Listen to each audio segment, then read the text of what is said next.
Ya.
Assalamualaikum warahmatullahi wabarakatuh.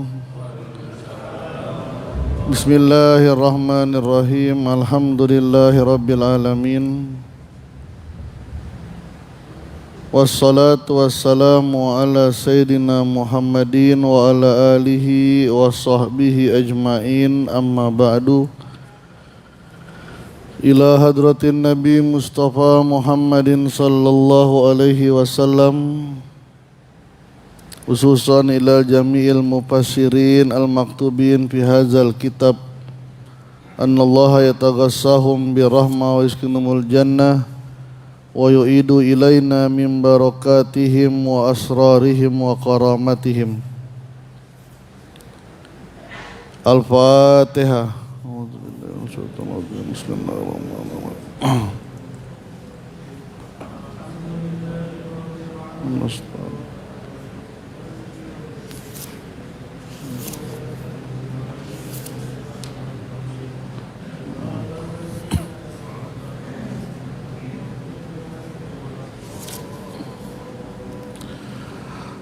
Para jamaah yang dirahmati oleh Allah Subhanahu wa taala, pertemuan yang lalu sudah membahas tentang hilangnya burung hudhud.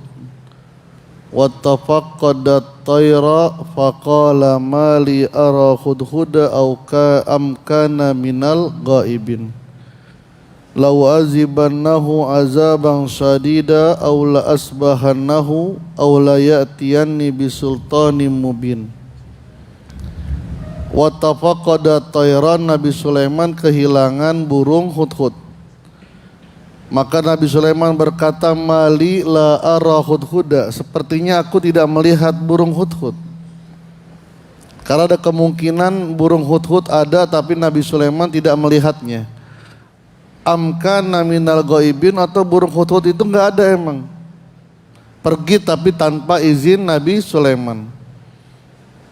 Maka kata Nabi Sulaiman, lau azibannahu azaban sadida, aku akan memberikan hukuman kepadanya dengan hukuman yang keras. Di antaranya hukumannya dalam beberapa tafsir dicabut bulu-bulunya lalu dijemur di matahari. Kenapa Nabi Sulaiman begitu keras? Karena yang dihadapinya umatnya itu selain manusia adalah bangsa jin. Jadi lebih, kalau Rasulullah, fabima rahmatim minallahi lintalahum walau kunta fazzan ghalizal qalb lan faddu min khawlik. Kalau Rasulullah dakwanya lemah lembut. Tapi kalau Nabi Sulaiman memang keras karena yang dihadapinya bangsa-bangsa jin. Aula asbahannahu, atau aku akan menyembelihnya. Aula ya'tiyanni bisultanin mubin, atau dia datang kepadaku dengan alasan yang kuat. Famakasa ghaira ba'idin, tidak berapa lama burung hudhud itu sudah ada di tempat di kerajaannya Sulaiman. Famakasa ghaira ba'id, maka menetaplah burung hudhud tidak jauh dari Nabi Sulaiman. Faqala ahadtu mal bima lam tuhit bihi, aku mendapatkan informasi yang engkau tidak tahu. Aku bawa informasi nih.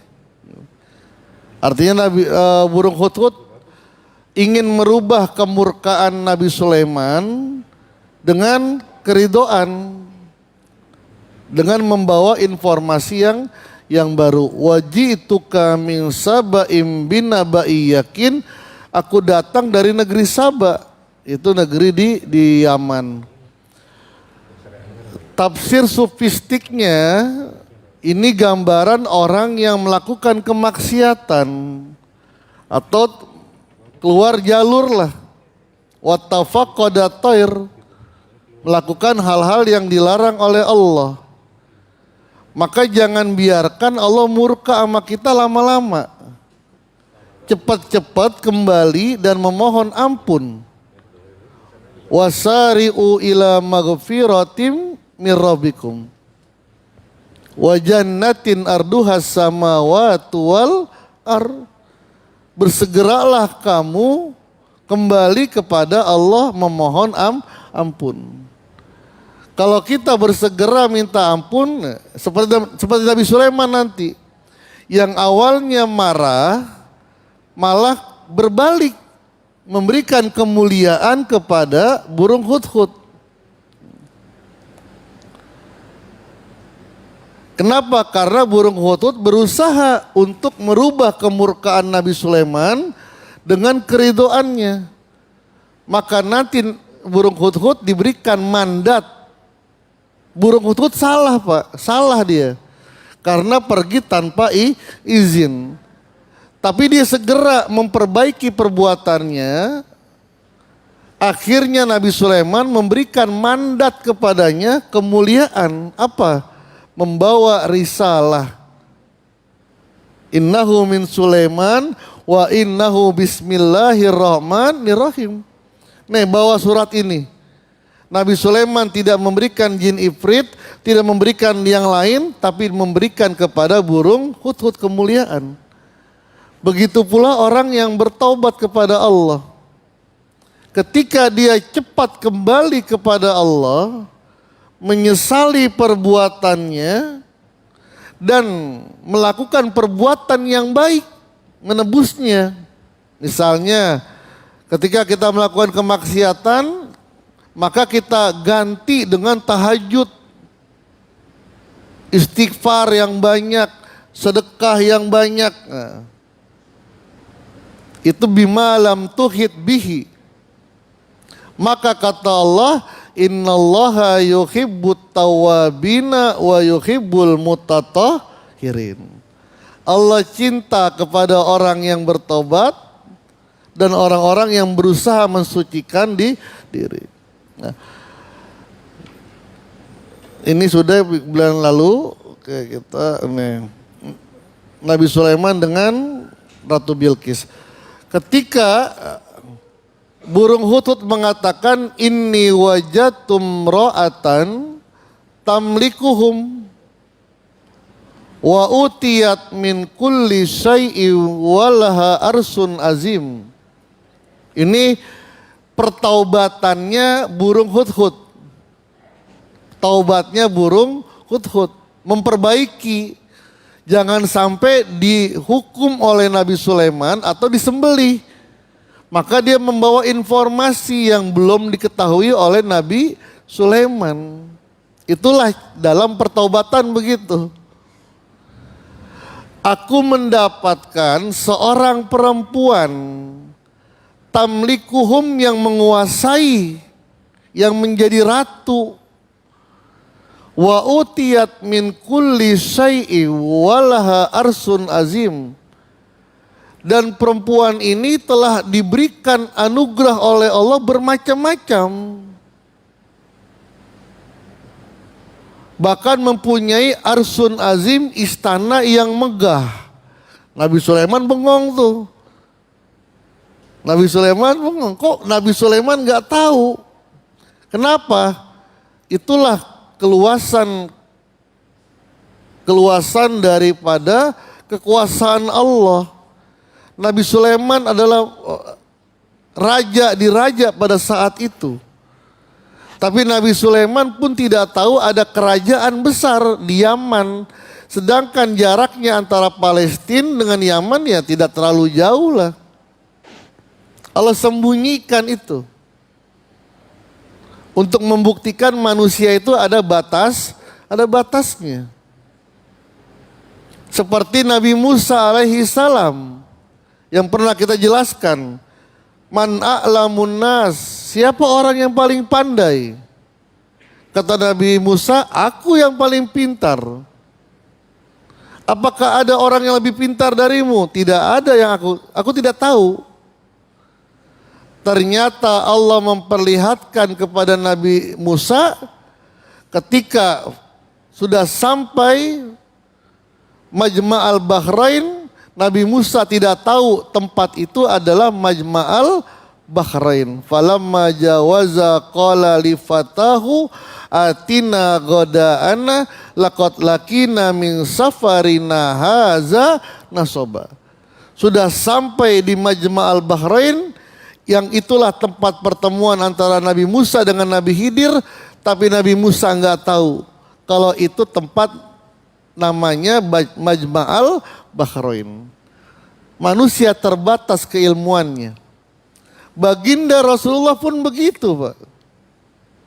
Rasulullah adalah manusia terbaik di muka bumi ini. Manusia teralim, tersoleh di muka bumi ini. Manusia yang paling dekat dengan Allah di muka bumi ini. Tapi ketika istrinya Sayyidatuna Aisyah difitnah, berselingkuh dengan Sofwan, Rasulullah tidak bisa menetapkan. Oh rame. Itu dengan hadisatul ifk. Orang-orang berbicara, orang-orang munafik menyebarkan kabar. Karena Sayyidatuna Aisyah ketika rombongannya ketinggalan kan begitu. Lagi perang, muntolik itu ya. Sayyidatuna Aisyah ketinggalan rombongan karena mencari kalung. Rombongan sudah jalan, Sayyidatuna Aisyah ketinggalan. Kenapa ketinggalan? Karena Aisyah itu menaiki onta. Ontanya ditutup pakai tandu. Dikira orang yang membawa onta, Sayyidatuna Aisyah sudah ada di dalam. Ketika Sayyidatuna Aisyah datang, orang-orang udah nggak ada, ya udah dia diam. Datang Sofwan yang tugasnya menyisir. Ngelihat Sayyidatuna Aisyah, dia berkata inna lillahi wa inna ilaihi rajiun. Maka kata Sayyidatuna Aisyah, masami itu kaulan illa qaula inna lillahi wa inna ilaihi rajiun. Dalam perjalananku sampai ke Madinah tidak aku dengar suaranya Sofwan kecuali ucapan inna lillahi wa inna ilaihi rajiun ketika dia melihat aku tertinggal dalam rombongan. Apa yang terjadi? Fitnah. Dikira Aisyah berselingkuh dengan Sofwan. Rasul tidak bisa menetapkan, Pak.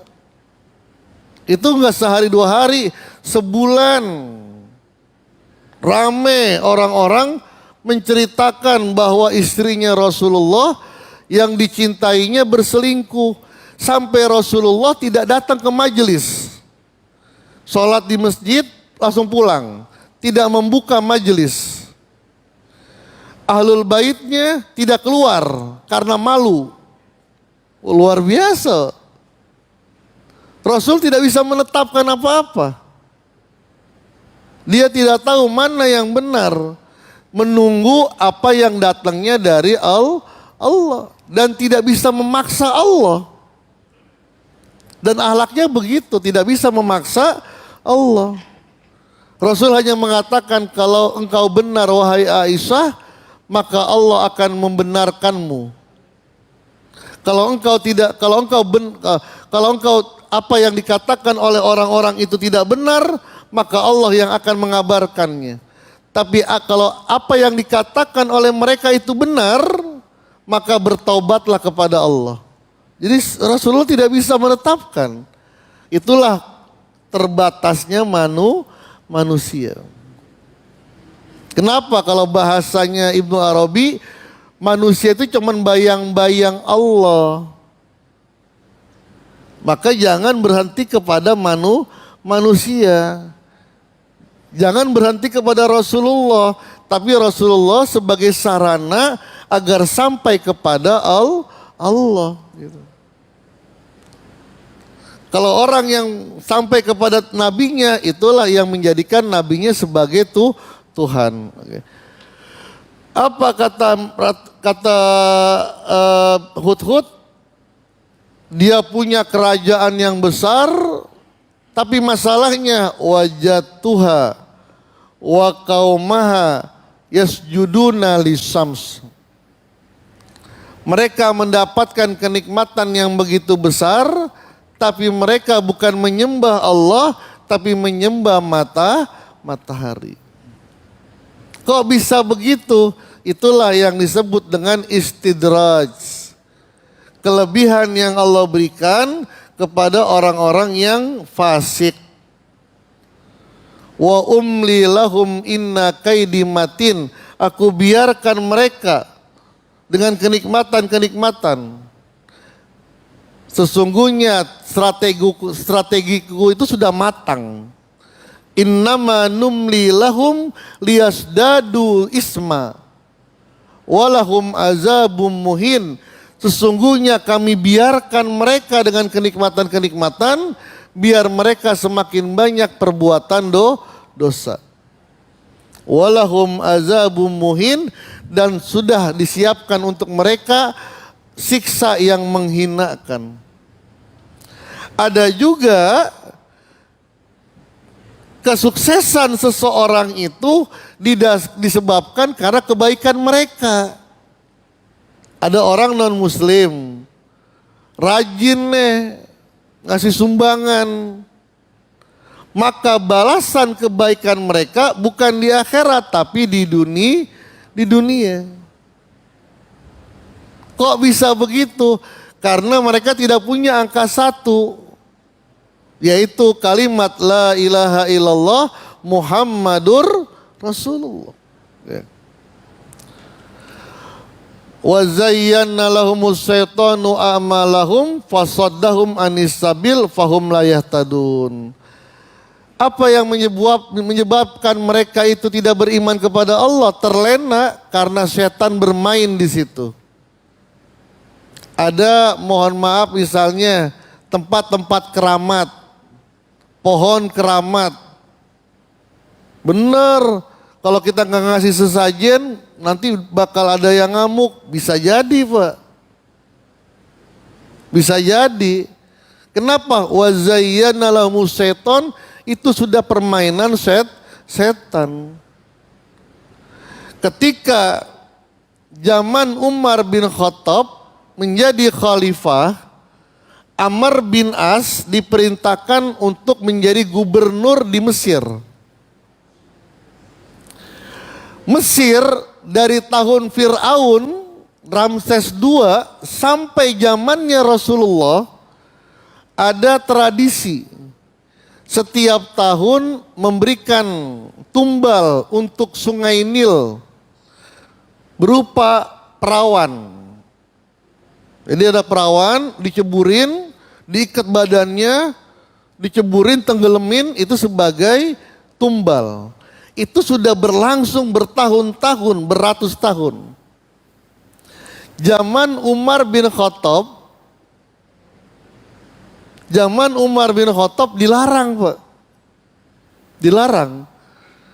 Tidak boleh pakai tumbal lagi karena bertentangan dengan Al-Quran dan hadis. Apa yang terjadi? Sungai Nil kering.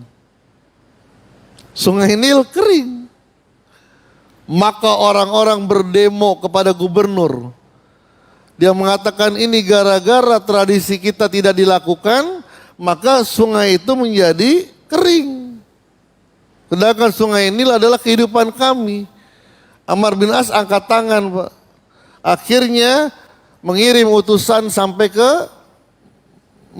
Madinah, bertemu dengan Umar bin Khattab.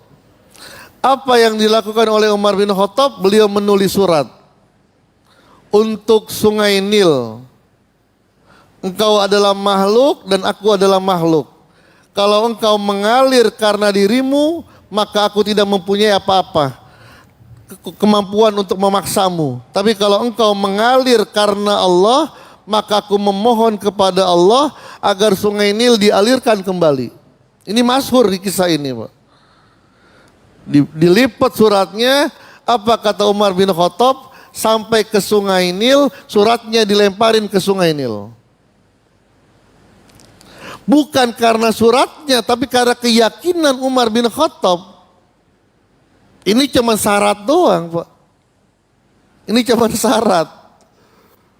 Ini masyhur, ini riwayat, sahih ini riwayatnya.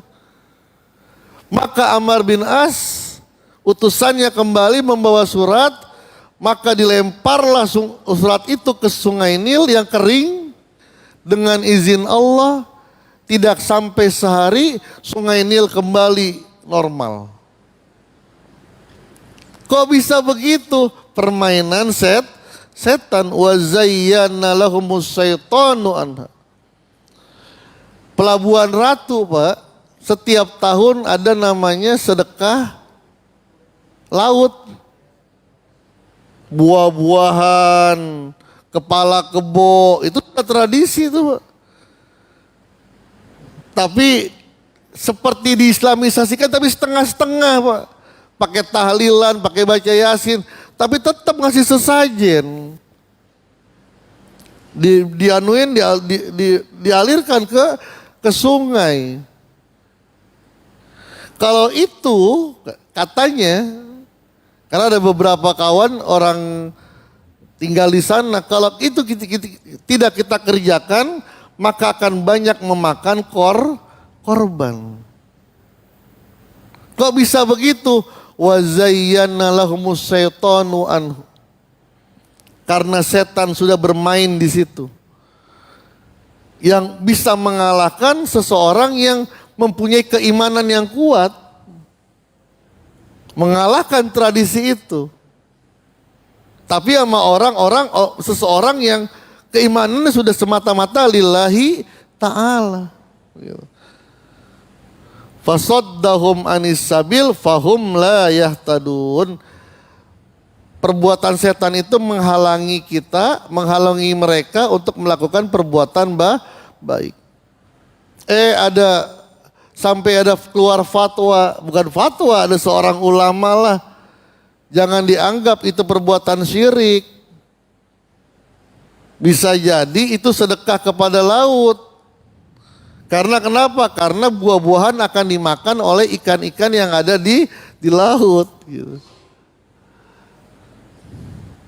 Jadi menghelanya begitu.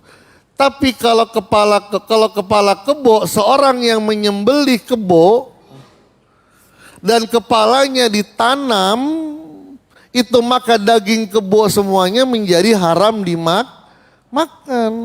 Wa zubiha li ghairillah, karena dia menyembelih bukan karena Allah, karena untuk sesajen.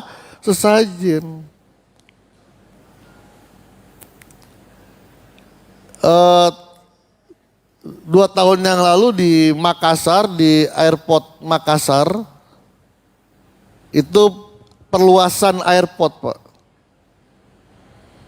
Biasanya di Makassar itu kalau ada proyek-proyek besar itu pasti menyembelih kebo. Kebonya bukan kebo sembarangan, kebo yang ratusan juta harganya. Kebo bule, Pak.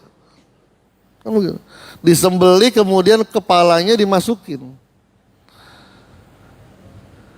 Kebenaran pimpinan proyek itu GM Angkasa Pura Makassar, namanya Bapak Haji Wahyudi. Beliau ikhwan, beliau ikut thariqah juga, Pak. Sebelum itu proyek dikerjakan, sowan kepada guru kami, Abah Aos. Abah, saya dapat proyek jadi pimpro perluasan airport. Cuman masalahnya sebelum proyek ini jalan, adat istiadat di tempat itu motong kebo dan kepala kebo kita kubur. Apa kata guru kami? Jangan mubazir itu. Tidak mengatakan syirik ya, karena hati-hatian lah. Mubazir, dagingnya nggak bisa dimakan. Udah dikirim, saya yang dikirim Pak. Sana berangkat ke Makassar, zikir di sana, manakib di sana, santunan anak yatim. Berangkatlah saya ke Soleh, ada 4 orang. Datang, nyampe pagi, kemudian istirahat, malamnya kita nggak ada acara. Saya bilang biar banyak yang datang, panggil mubalik. Maka dipanggillah Ustadz Maulana. Yang jamaah, panggil. Kita kumpul di sana dari maghrib sampai isya kita berzikir, berdoa kepada Allah, manakiban, kemudian santunan anak yatim. Belum lama kita diundang lagi acara maulid. Udah hampir selesai itu. Kata Pak Haji Wahyudi, alhamdulillah proyek ini berjalan dengan lancar, tidak ada korban sampai kami mendapatkan penghargaan prestasi. Mendapatkan itu. Jadi tradisi harus dibongkar seperti itu semuanya.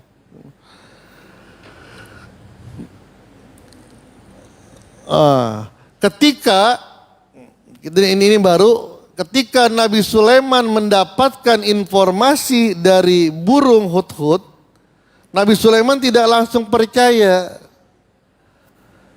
Qala sananzuru as-sadaqta am kunta minal kazibin. Kita lihat dulu dah. Apakah perkataanmu benar atau perkataanmu salah? Ini kalau tafsir sufistiknya Pak, hati-hati dengan waridat. Waridat itu bisikan. Bapak yang suka berzikir, bapak yang suka ibadah, atau bapak ibu yang punya indera keenam yang kuat, ini hati-hati. Jangan lantas percaya. Banyak ketipuan. Ahmad Musaddek itu orang Depok Pak. Orang bener Pak. Baik orangnya. Soleh. Rajin ibadah, rajin jamaah. Tiba-tiba dia mendapatkan perintah dari gurunya. Berzikir beberapa hari di Gunung Salak Pak. Bogor. Zikir di sana, tirakat di sana dia. Ujung-ujungnya kata dia ketemu dengan sosok yang mengaku sebagai malaikat Jibril. Apa kata dia? Menyampaikan kamu mendapatkan risalah, meneruskan risalahnya Nabi Muhammad, artinya engkau sebagai nabi setelah Nabi Muhammad. Turun dari Gunung Salak, bilang saya nabi penerus Nabi Muhammad. Ujung-ujungnya ditangkap sama polisi Depok. Kenapa? Karena bisikan. Lia Eden, perempuan orang baik Pak. Orang baik dia. Cuman dia seperti indigo. Dia punya bisikan yang kuat. Indigo itu bisikan Pak. Kalau ada orang indigo itu dia punya bisikan, ada temen. Bahaya, jangan dibilang sakti dia. Kenapa? Takut diarahin dengan hal-hal yang gak benar. Lia Eden saya punya kawan. Bahkan sekretarisnya Lia Eden namanya Ustadz Abdurrahman. Itu seleting, itu bukan orang pinter itu di UIN. Bukan orang bodoh, orang pinter. Tapi ya terbawa dengan Lia Eden. Kenapa? Bisikan terlalu kuat.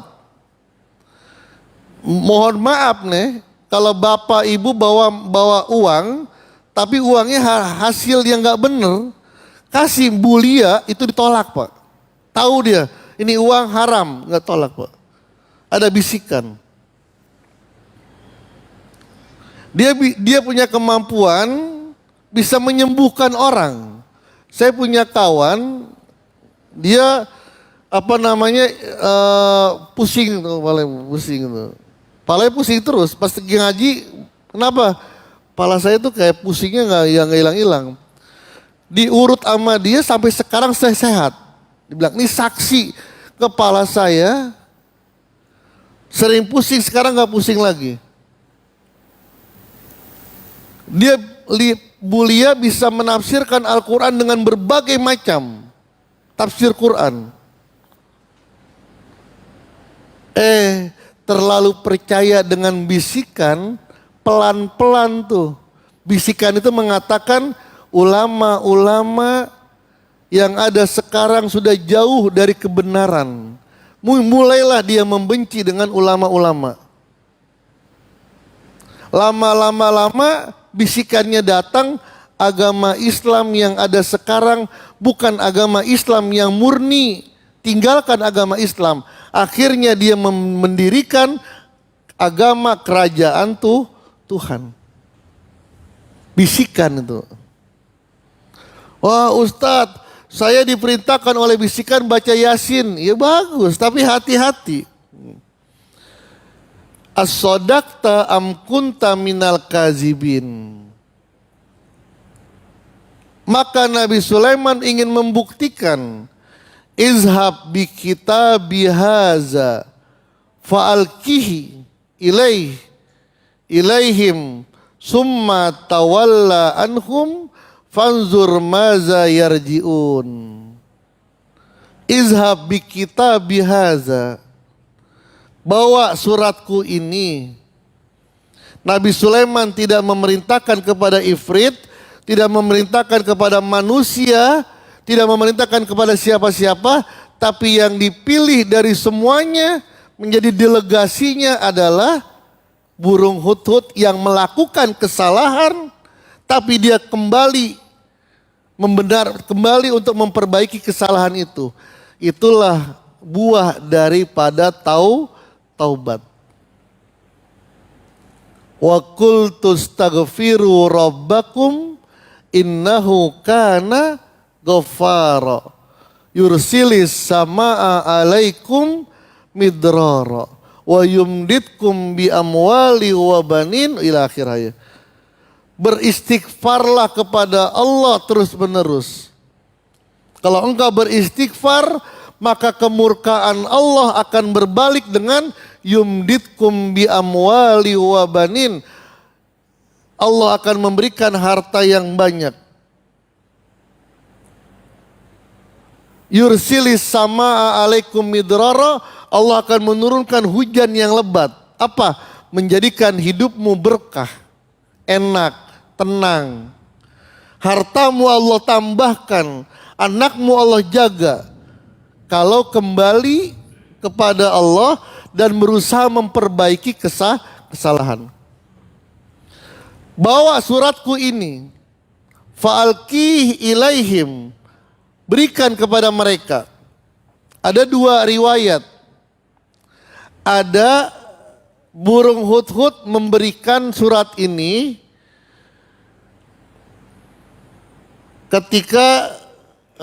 ketika Ratu Bilqis itu sedang ada di istana.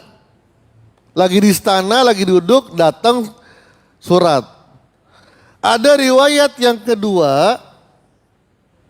Ini riwayatnya Syekh Abdul Qadir Al-Jailani dan diantaranya dan beberapa ulama yang lainnya dalam kitab Al-Gunyah li Talibi Tariqil Haq menceritakan pada saat itu Ratu Bilqis sedang tidur. Masuk burung hudhud melemparkan surat itu di samping Ratu Bilqis.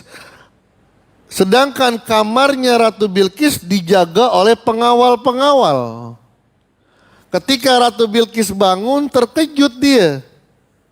Siapa yang berani masuk ke kamarku dengan membawa surat ini?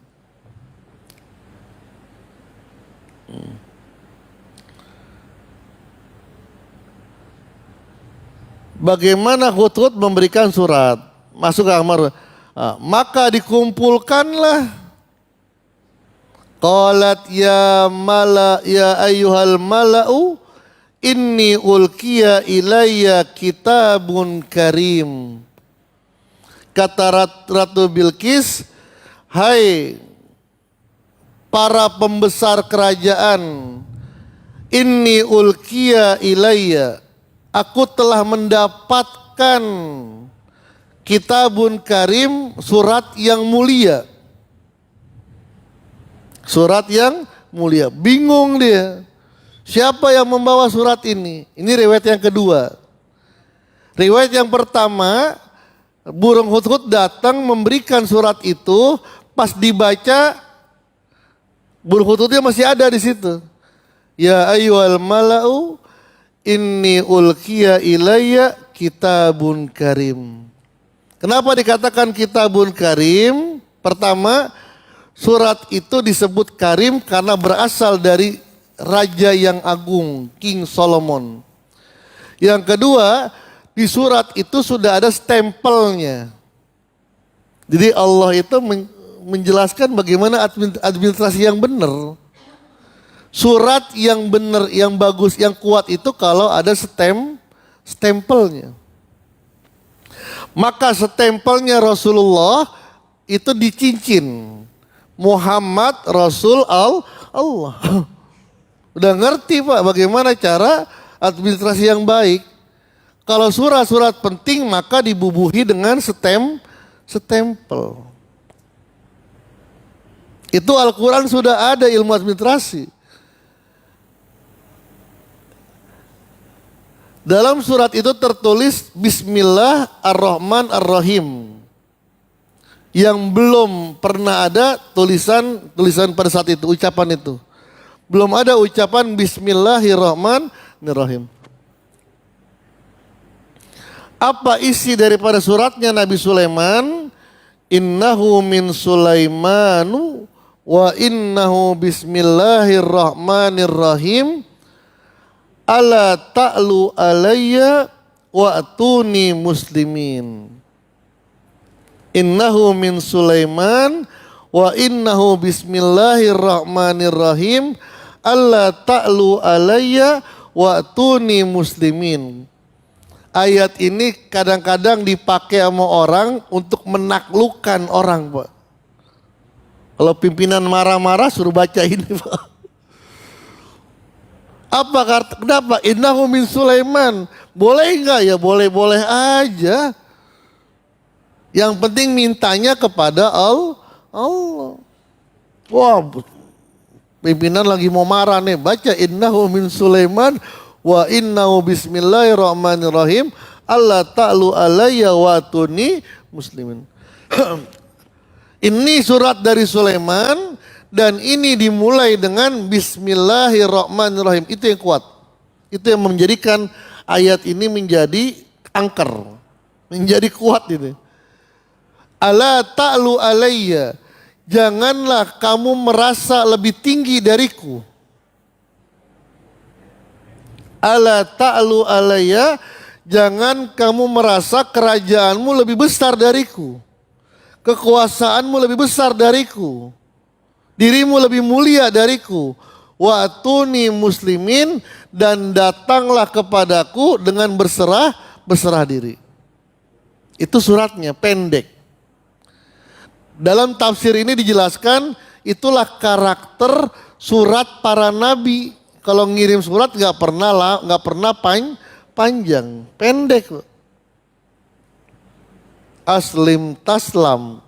Nah, ketika Nabi memberikan surat kepada Raja Persia, Kisra, cuman masuklah Islam, kamu akan selamat.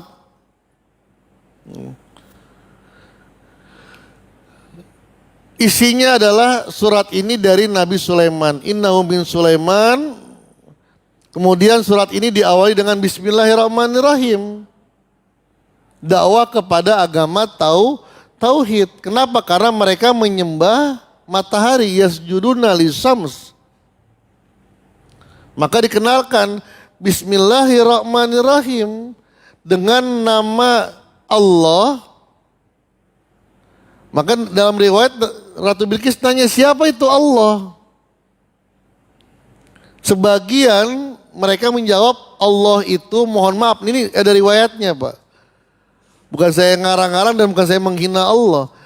Kata orang-orang di sana, Allah itu sebangsa jin besar yang membangun kerajaan Sulaiman. Ada lagi yang mengatakan enggak, Allah itu yang disembah oleh Sulaiman dan kaumnya.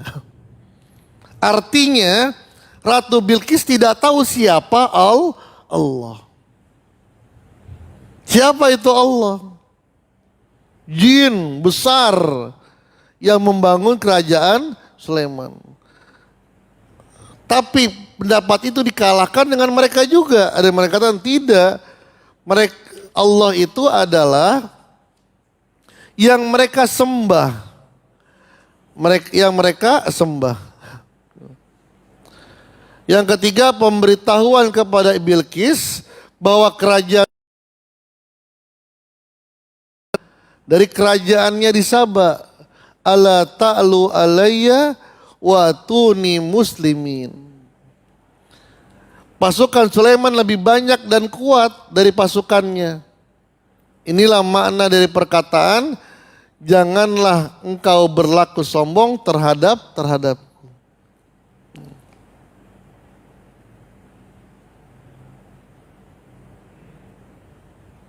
Oke. Ini tafsir sufistiknya. Dari firman Allah, qala sananzuru as-sadaqta am kunta minal kazibin. Kalau tafsir zahirnya kan surat ini benar enggak nih perkataan burung hudhud? Jangan langsung percaya. Dalam tafsir sufistiknya, seorang yang mendapatkan keistimewaan dari Allah haruslah berkata kepada dirinya, apakah ini karomah atau istidraj? Misalnya Bapak rajin ke masjid, kemudian rajin baca Quran, rajin bersedekah, tapi tetap saja di antara pasti ada perbuatan dosa yang kita kerjakan, pastilah. Ada dosa yang kita kerjakan. Meskipun rajin ke masjid, zikirnya kuat, tapi ada dosa yang kita kerjakan. Dan dosa itu jangan dikasih tahu orang-orang, biarkan saja antara kita dengan Allah. Dan itu disengaja sama Allah terkadang. Biar apa? Biar kita tidak merasa mulia. Ketika ternyata ada orang datang minta didoain, Bapak doain tuh, mana air didoain, minumin ke pasiennya. Dengan izin Allah, orang yang minum air itu sembuh. Dengan izin Allah, orang yang minum air itu sembuh. Jangan bertepuk dada. Lihat, apakah itu kemuliaan dari Allah? Atau itu istidraj dari perbuatan dosa yang saya kerjakan? Hati-hati, jangan langsung bergembira. Kalau ya artinya jangan membanggakan diri. Udah kalau seperti itu bagaimana? Serahkan, itu bukan saya yang memberikan kesembuhan, tapi Allah. Jangan aku diri, jangan jangan ada keakuan. Nih orang ini sembuh nih gara-gara air saya nih, jangan, udah. Kebenaran pas doa saya dikabulin sama Allah. Jangan terlena dengan kesaktian palsu. Karena karomah yang paling besar adalah istiqomah. Dan istiqomah itu gini Pak. Ini mohon maaf, tafsir sufi yang saya baca dalam ayat ketika saya kemarin presentasi itu di kampus itu. Fankihu ma tobalakum minan nisa masna wa sulasa war ruba fa illam tadilu fawahidah. Ini ayat yang disenangi bapak-bapak, dibenci sama ibu-ibu. Nikahilah perempuan 2, 3, 4 atau 1. Dalam tafsir sufistik Najmuddin Al-Kubro Beliau mengatakan ada tafsir yang tersembunyi apa? Kalau engkau ingin istiqomahlah kamu dengan 2 ibadah. Kalau kuat 3 ibadah. Kalau kuat 4. Kalaupun tidak 4, 1 aja istiqomah. Misalnya istiqomah sholat tahajud, istiqomah sholat jamaah. Istiqomah itu ya bertahun-tahun gak pernah ditinggalin. Kalau bisa 3 istiqomah baca Quran. Kalau bisa lagi 4, setiap subuh sedekah. Gak pernah tuh setiap subuh gak sedekah. Itu udah bagus Pak. 4 aja udah bagus, luar biasa udah. Kalau gak mampu 4-4-nya, cari 1 amalan yang kamu istiqomahkan. Kalau 4-4-nya gak bisa nih, 1 amalan yang enteng-enteng tapi kerjakan istiqomah. Maka itu akan mendapatkan kemuliaan dari Allah. Tatanazzalul malaikatu. Allah akan turun kepada mereka. Alla takhafu wala tazanu. Udah. Istiqomah, orang istiqomah itu mendapatkan kemuliaan yang luar biasa. Itu diantara tafsir sufistiknya Sayyid Najmuddin Al-Kubra. Kemarahan jangan sampai menutup kebenaran, maka perlunya tabayun. Nabi Sulaiman marah kepada burung hudhud. Marah dia Pak. Kenapa? Karena melanggar. Tapi jangan membuat Nabi Sulaiman menilai burung hudhud udah gak bener aja udah. Terus perlu dengan tabayun. Izhab bi kitabi hadza fa'alkihi summa tawalla anhum fanzur maza yarji'un. Berikan buku ini, kitab ini. Apa makna sufistiknya? Seorang yang mendapatkan keistimewaan karomah dari Allah, perkataannya akan menyentuh hati orang yang mendengarkannya. Ada riwayat anaknya Syekh Abdul Qadir Al-Jailani ceramah Pak. Anaknya Syekh Abdul Qadir Jailani ceramah. Pakai dalil, orang-orang biasa aja dengerin. Ketika Syekh Abdul Qadir ceramah baru Assalamualaikum warahmatullahi wabarakatuh. Itu orang-orang udah pada nangis semuanya. Itu kita alami Pak. Kalau saya berzikir, mimpin zikir, la ilaha illallah, biasa aja orang yang ngikut Pak. Ketika Abah Anom cuman mengatakan Assalamualaikum warahmatullah, diketuk deh 3 kali. Mic-nya Pak, tuh 4 kali. La ilaha illallah, ngetuk doang gak ngomong. Itu semua yang ada zikirnya sampai nangis luar biasa. Kok bisa begitu kekuatan iman? Semakin orang mendapatkan kemuliaan dari Allah, ucapannya menyentuh orang. Menyentuh hati orang. Maka suratnya Nabi Sulaiman kalau benar-benar ikhlas, maka itu akan menggetarkan Ratu Bilqis. Akan menyentuh hati orang yang mendengarkannya dan menghidupkan hati mereka. Maka Pak dalam hadis Nabi, iza ra'aitum munkaran falyughayyirhu biyadihi fa illam yastatifa bilisanihi fa illam yastatifa biqalbihi. Kalau engkau melihat kemungkaran, rubahlah dengan tanganmu. Kalau enggak mampu dengan lisanmu, kalau enggak mampu dengan hatimu. Sebagian kita menafsirkan ada kemungkaran harus dengan kekerasan. Dengan sikap yang kuat. Kalau enggak mampu pakai lisan. Kalau enggak mampu doain. Tapi orang-orang sufi berbalik Pak. Kalau engkau melihat kemungkaran, maka doakan mereka. Kalau doamu tidak mempengaruhi mereka, hatimu ada yang salah. Hatimu ada yang gak benar.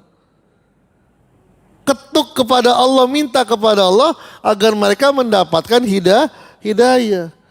Kalau hatimu tidak bisa merubah mereka, pakai lisan. Mudah-mudahan dengan nasihatmu mereka bisa ke bawah. Kalau lisan gak bisa, artinya perkataanmu, hatimu itu jelek sekali. Pakai kekerasan dah udah gitu. Maka pengobatan inabah itu Pak gak pakai kekerasan.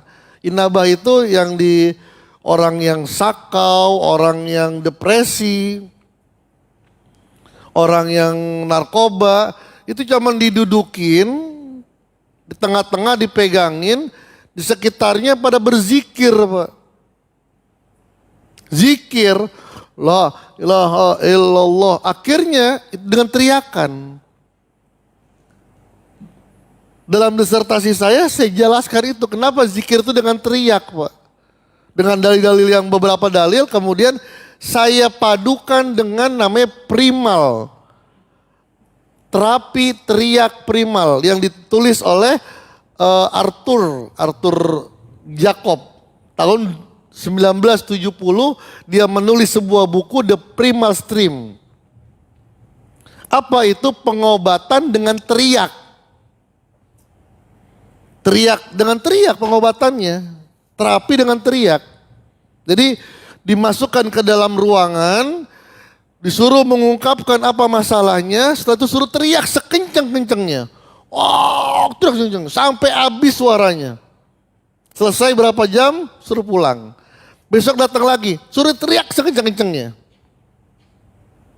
Ternyata zikir dengan suara keras, itulah yang diadopsi oleh mereka. Bukan teriak tapi keluarkan dengan kalimat-kalimat thayyibah.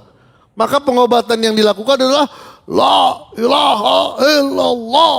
La, kenceng Pak. Sekenceng-kencengnya Pak. La ilaha illallah. Lah kayak orang ngamuk Pak. Kayak orang marah. Tapi bukan marah kepada Allah. Tapi ingin mengeluarkan segala unek-uneknya. Dengan kalimat la ilaha illallah. Itulah berhasil. Bahkan dalam penelitiannya dalam 1971 sampai 1921 sampai 2021 diterbitkan buku barunya lagi. The New Primal Stream. Jadi pembaruan tapi dengan metode teriak. Gitu ya. Nanti kita teruskan wallahu alam bishawab. Mungkin ada pertanyaan dipersilakan.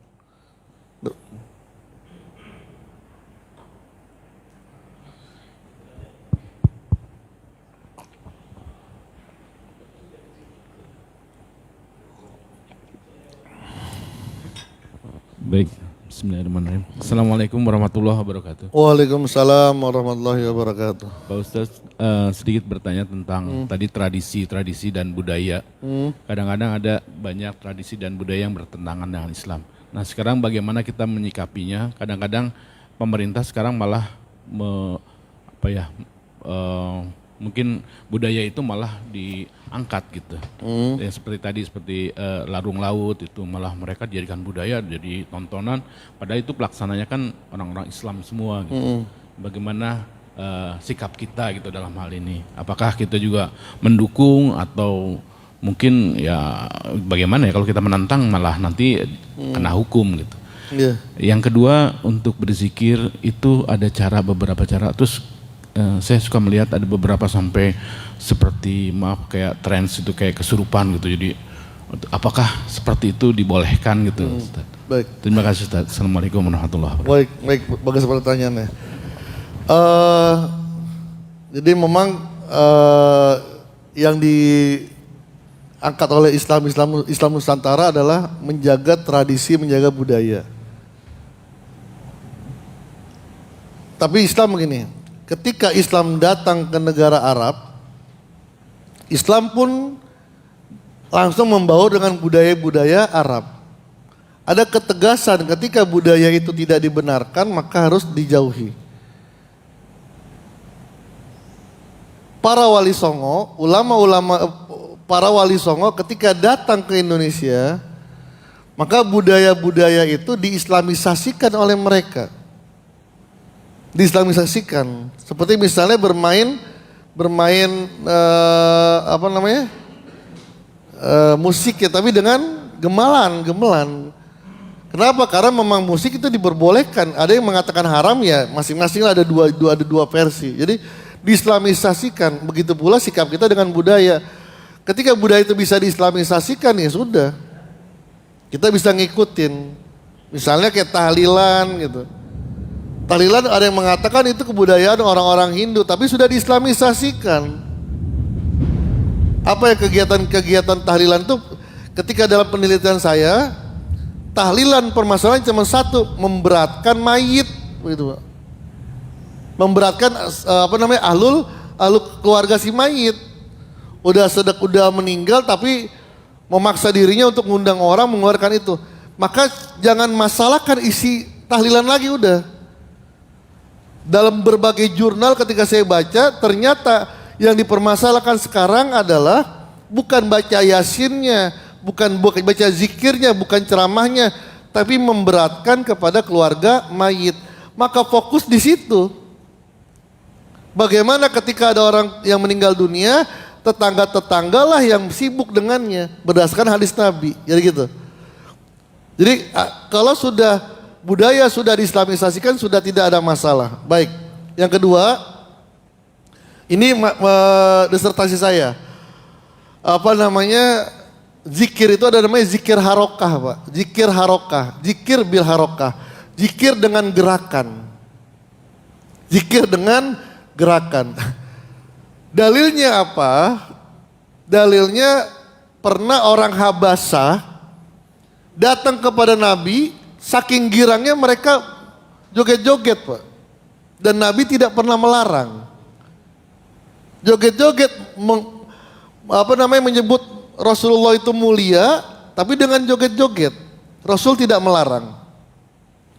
Dalil yang kedua, ketika Ja'far bin Abi Thalib dikatakan oleh Nabi, wahai Ja'far, kan sepupunya Nabi Ja'far, kamu seperti aku wajahnya, jalanmu seperti aku, cara dudukmu seperti aku. Ja'far saking girangnya, dia hore-hore Pak, joget-joget depan Nabi, saking girang, mukamu seperti muka aku. Saking girangnya dijoget-joget dan Nabi nggak pernah mengatakan, haram, enggak, didiemin.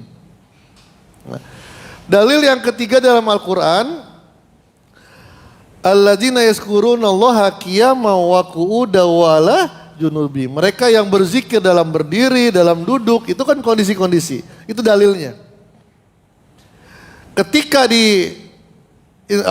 dihubungkan dengan ilmu psikologi, saya menemukan ada namanya senam, Pak.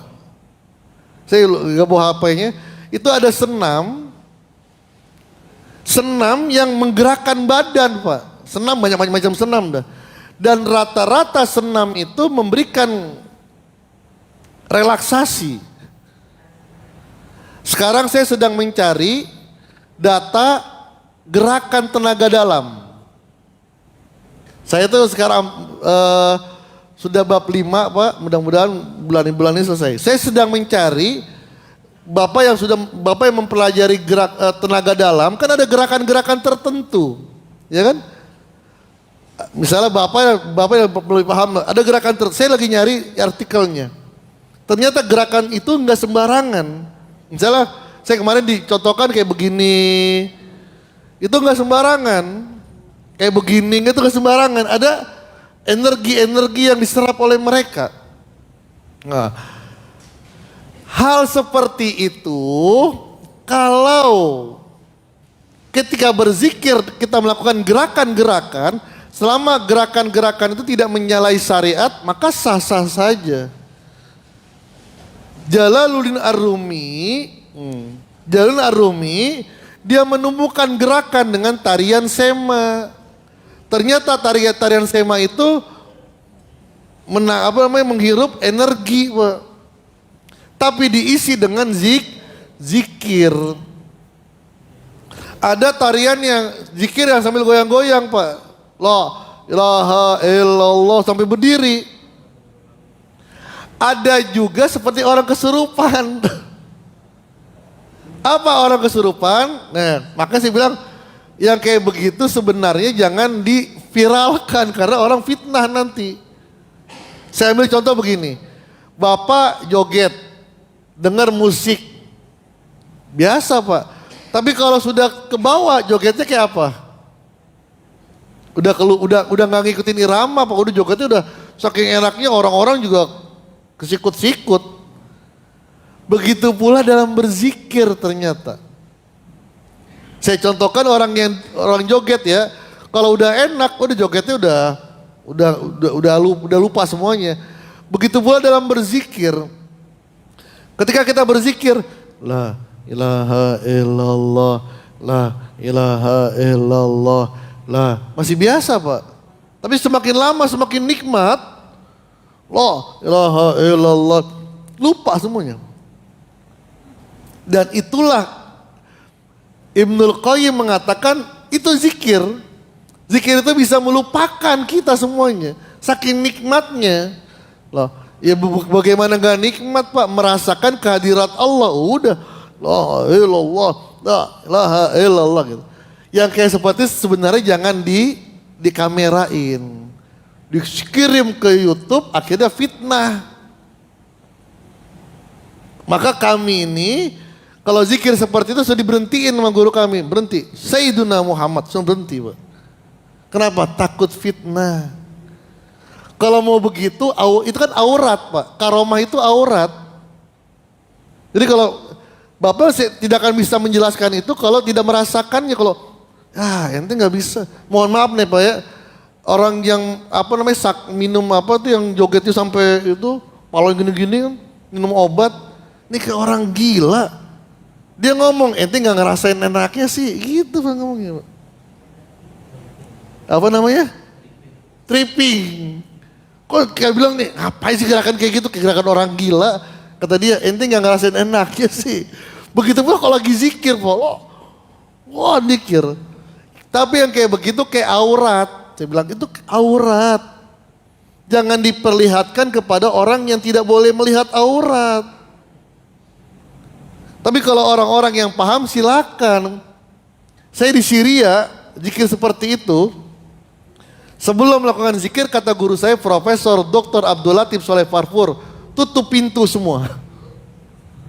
Kaget saya. Kenapa? Takut fitnah. Ini aurat.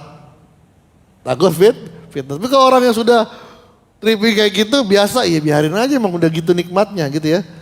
Baik, mudah-mudahan kita akan melanjutkan nanti di pertemuan yang akan datang. Atau ada lagi? Oke, silakan. Ya, terima kasih Ustaz. Saya ingin menanyakan, tatkala Ratu Bilqis menerima surah dari Nabi Sulaiman, itu kan diawali dengan Bismillahirrahmanirrahim. Yang jadikan pertanyaan saya, apakah Ratu Bilqis itu mengerti bahasa itu? Karena pada bahasa itu kan masih bahasanya kalau nggak Ibrani, Semestik atau Aramik gitu. Yeah. Nah itu mohon penjelasannya. Baik, itu kan bahasa itu kan dari Al-Quran gitu dan bahasa Arab gitu. Mohon penjelasannya. Terima kasih. Memang itulah menjadi pemikiran saya. Pada saat itu kan bahasa Ibrani, mungkin bahasa Suryani, bahasa Arab pada saat itu belum ada. Itu terjawab ketika ada namanya, Pak, sekarang itu kayak persahabatan keagamaan, rabi-rabi dengan ulama-ulama ketemu, Pak. Pernah rabi dari negara-negara Eropa datang ke Indonesia itu di Serpong, Pak. Jadi hidup bareng-bareng, ngobrol, memperkenalkan bagaimana agama Yahudi, bagaimana dengan agama Islam gitu. Ketika di Serpong itu mereka melihat santri-santrinya itu zikir la ilaha illallah, la ilaha illallah, Maka kata Rabi, apa yang mereka baca sama dengan apa yang kami baca. Cuman bacanya bukan itu, tapi dengan arti yang sama, pakai bahasa mereka lah. Bacaan kami itu gini.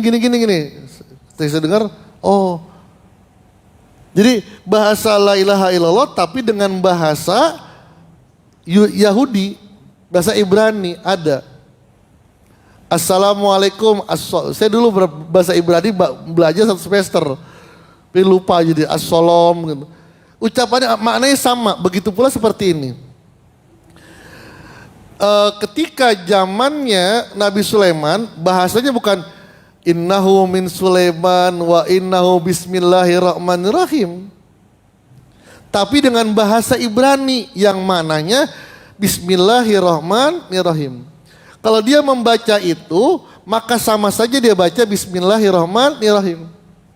Seperti yang tadi, ada ucapannya, saya lupa ucapannya. Itulah makna la ilaha illallah dan itu dibaca oleh mereka. Yahudi itu. Jadi Yahudi itu dia berzikir, maka dia bawa tasbih, Pak. Tasbihnya bacaan dia yang maknanya adalah la ilaha illallah. Ada juga zikir dia yang maknanya subhanallah walhamdulillah wala ilaha illallah. Allah ada begitu, Pak. Tapi bahasanya bahasa Ibrani. Jadi gitu ya. Jadi ini mungkin pada zaman Nabi Sulaiman bukan bahasa Arab, tapi bahasa Ibrani. Karena memang bahasa Arab kan baru-baru saja. Zamannya Nabi Ismail, baru bahasa Arab. Sebelumnya itu bahasa yang bukan bahasa Arab. Baik. Bahasa lagi, baik. Silakan. Assalamualaikum warahmatullahi wabarakatuh. Waalaikumsalam warahmatullahi wabarakatuh. Inti pertanyaan saya adalah bagaimana membedakan karomah dan istidraj. Oke. Jadi ada cerita dari ibu saya. Dulu waktu kecil itu kan namanya di daerah Cirebon banyak orang sakti gitu ya, Ustaz. Jadi ibu saya ketika kecil main ke suatu tempat gitu, ada nenek-nenek gitu. Sebelum datang, nenek itu duduk di ruang tamu, ada tongkat gitu, Ustaz. Tongkat itu bisa bergerak gitu. Jadi si nenek ini nanya, waktu itu sakit katanya, kakak dari ibu saya sakit. Oh iya, ini kasih air, ini nanti sembuh katanya. Udah itu dia ngomong lagi, nanti kamu tuh yang kakaknya nih hidupnya enak. Kemudian nanti kamu, ya ibu saya, nikahnya tuh sama orang sini juga. Gitu. Ya hidupnya biasa-biasa aja. Oke. Nah setiap dia ngomong tongkat itu bergerak. Benar, gitu. Jadi dia merhatiin ibu saya nggak fokus gitu ngeliat itu tongkat itu kok bisa gerak sendiri gitu. Nah dalam kasus seperti itu karomah apa istidraj? Apakah kita menghukuminya ketika kita dan kenyataan itu terjadi sekarang gitu ya? Apakah kebetulan? Kalau kita percaya itu, apakah kita ikut ke dalam kesyirikan dan sebagainya? Mohon penjelasannya Pak. Baik. Wassalamualaikum. Waalaikumsalam warahmatullahi wabarakatuh. Zamannya Nabi Musa, ketika berhadapan dengan tukang sihir, mereka tidak bisa membedakan itu sihir dengan mujizat. Ketika mereka melemparkan, ketika perbuatan melemparkan tali, itu mereka mengatakan itu keajaiban. Jadi bentuknya sama, begitu pula ketika Nabi Musa melemparkan tongkat, bentuknya sama keajaiban. Yang membedakan adalah hasil daripada itu semua. Hasil daripada itu. Misalnya, ketika nenek-nenek itu, dia bisa melihat segala sesuatu dan perkataannya benar, apakah itu karomah atau istidrot, lihatlah bagaimana amalnya. Amalnya. Kalau dia memang ahli ibadah, itu karomah sudah. Begitu pula kita, kalau kita mendapatkan sesuatu, ini istidrot atau karomah nih. Kalau sesuatu itu meningkatkan ibadah kita, itu namanya karomah. Tapi ketika Bapak diberikan kemampuan bisa nyembuhin orang, tapi gara-gara bisa nyembuhin orang, udah gak ke masjid lagi, udah di rumah aja. Udah gak mau ngaji lagi, itu istidrat, hati-hati. Kenapa? Karena tidak mungkin Allah memberikan kemuliaan kecuali untuk meningkatkan derajatnya kepada kekasih Allah. Tapi kalau Allah berikan kemuliaan tapi untuk liasdadu isman, bertambah dia semakin lalai, itu bahaya. Jadi gitu. Jadi kalau orang lain barometernya lihat amalnya.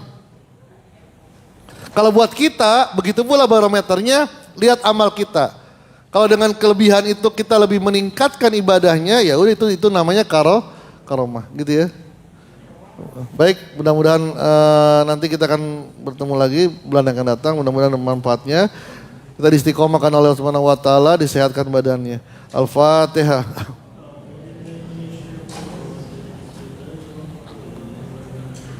Ya kana budu ya kana stain itu langsung untuk.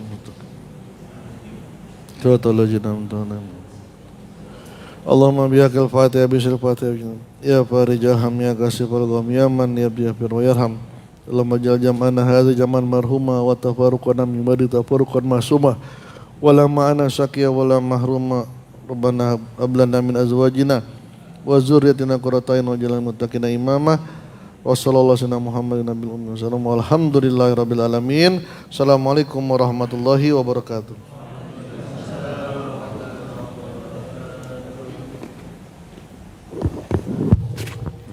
Perhatian kepada jamaah, setelah sholat Isra kami mengarah kepada jamaah untuk menyicipin hidangan yang kami sediakan. Kami mohon karena